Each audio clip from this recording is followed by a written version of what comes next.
menjadi pemimpin umat yang bertobat dan taat. Refleksi pagi 659. Bagaimana ungkapan kekesalan dan kemarahan Tuhan terhadap para raja Israel yang tidak takut Tuhan? Mari lihat Hosea 13 ayat 11 dan 12. Aku memberikan engkau seorang raja dalam murkaku dan mengambilnya dalam gemasku. Kesalahan Efraim dibungkus, dosanya disimpan. Saudara-saudara, raja-raja Israel yang tidak takut Tuhan telah menyembah berhala dan bertindak jahat di mata Tuhan. Kejahatan para pemimpin bangsa ini tidaklah dilupakan Tuhan, karena mereka memang tidak pernah bertobat dan tidak pernah menyesali dosa-dosa mereka. Karena pemimpin mereka jahat, maka bangsa Israel telah menjadi jahat dan telah menyakitkan hati Tuhan. Di dalam keadilan Tuhan, bangsa Israel memang layak untuk dihukum. Saudara-saudara, seperti halnya di zaman Israel dulu, peran pemimpin umat di masa kini di Indonesia adalah sangat penting. Para pemimpin umat itu seperti mercusuar yang mengarahkan umat percaya dalam mengikut Tuhan. Bila pemimpin umat mengarahkan pada hal sesat, maka tersesatlah umat. Oleh sebab itu, wahai para pemimpin umat Tuhan di Indonesia, marilah arahkan umat untuk bertumbuh dalam takut akan Tuhan. Janganlah sampai ambisi politik, nafsu kejar kuasa, atau keinginan untuk kaya begitu menguasai sehingga umat Tuhan hanyalah dijadikan alat untuk menggapai ambisi semata. Kalau seperti ini, Tuhan pastilah murka. Marilah kita kembali kepada Tuhan dalam pertobatan yang sungguh.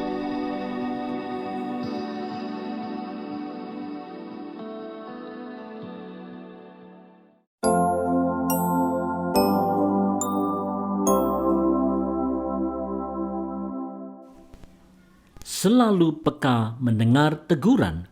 Refleksi pagi 660. Apa gambaran Nabi Hosea tentang bangsa Israel yang enggan bertobat? Hosea 13 ayat 13 menjelaskannya. Sakit beranak mendahului kelahirannya, tetapi ia adalah seorang anak yang tidak bijaksana, sebab tidak pada waktunya ia bergerak. Bila waktunya tiba, ia tidak mau keluar dari kandungan ibu. Saudara-saudara, penderitaan akibat hukuman Allah kepada bangsa Israel digambarkan seperti kesakitan seorang ibu sewaktu proses melahirkan. Meskipun menderita, bangsa Israel tetap tidak mau keluar dari tindakan jahatnya dan bertobat segera seperti halnya anak yang tidak mau keluar dari kandungan ibunya. Kekerasan hati dan kebebalan bangsa Israel adalah tindakan yang bodoh dan tidak bijaksana. Mereka seharusnya mendengar teguran Allah. Saudara-saudara, selalu peka akan teguran Tuhan dan segera bertobat adalah tindakan bijaksana yang penting untuk dilakukan oleh setiap orang percaya. Walaupun seseorang sudah mengaku percaya Kristus dan mengalami kelahiran baru, tidak berarti seseorang sudah terhindar dari pikiran dan tindakan dosa. Sifat kedagingan kita sering mendorong kita untuk jatuh dalam dosa. Oleh sebab itu, umat Tuhan harus selalu hidup dalam pertobatan setiap hari, supaya kita selalu berkenan di mata Tuhan. Melalui pertobatan dan pengakuan dosa, Tuhan membuka jalan untuk orang percaya bisa hidup dalam ketaatan kepada Tuhan. Pertobatan dalam Yesus Kristus memang satu-satunya jalan untuk kita berkenan di mata Tuhan.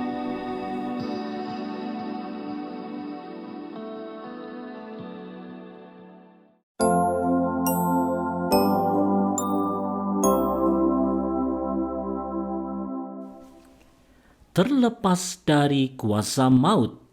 Refleksi pagi 661. Bangsa Israel telah mengeraskan hati mereka dan tidak mau bertobat. Bagaimana ungkapan kemurkaan Allah atas kelakuan bangsa Israel ini? Mari lihat Hosea 13 ayat 14. Akan kubebaskanKah mereka dari kuasa dunia orang mati? Akan kutebuskah mereka daripada maut? Di manakah penyakit samparmu, hai maut? Di manakah tenaga pembinasamu, hai dunia orang mati? Mataku tertutup bagi belas kasihan. Saudara-saudara, kebebasan dari dunia orang mati dan penebusan dari kuasa maut memang hanya bisa terjadi bila bangsa Israel mau kembali lagi kepada Allah dalam pertobatan. Melaluinya, Allah melimpahkan anugerah belas kasihan-Nya kepada manusia yang nantinya akan dinyatakan dalam masa perjanjian baru melalui penebusan Kristus.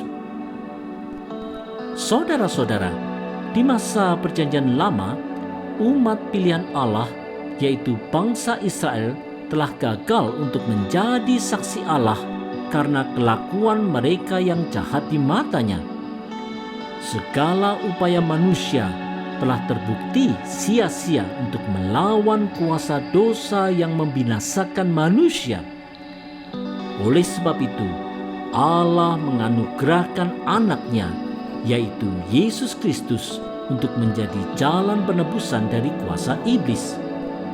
Hanya melalui Yesus Kristus sajalah kita menerima keselamatan dan kelepasan dari dosa.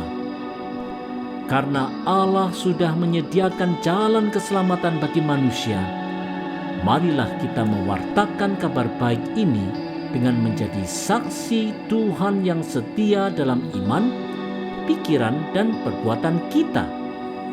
Melaluinya, nama Tuhan akan ditinggikan.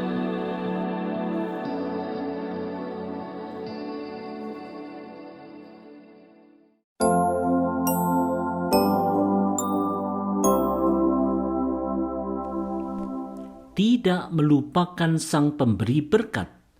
Refleksi pagi 662. Bangsa Israel di utara telah diberi Tuhan kelimpahan hidup. Hanya saja mereka malahan melawan Tuhan. Apa yang terjadi pada waktu mereka tidak mau lagi menaati Tuhan? Hosea 13 ayat 15 mengungkapkannya. Sekalipun ia tumbuh subur di antara rumput-rumput, maka angin timur, angin Tuhan akan datang, bertiup dari padang gurun, mengeringkan sumber-sumbernya, dan merusakkan mata-mata airnya. Dirampasnya harta benda, segala barang yang indah-indah. Saudara-saudara, karena kejahatan Israel, bangsa Israel akan dihukum Tuhan. Raja Asyur dengan pasukannya yang datang dari timur tanah Kanaan akan dipakai Tuhan untuk menghancurkan umat pilihannya. Dosa memang pasti dihukum. Saudara-saudara, seperti halnya bangsa Israel, berkat kesuksesan dan kelimpahan dalam kehidupan umat Tuhan di masa sekarang ini, seringkali juga tidak direspons dengan rasa syukur kepada sang pemberi berkat.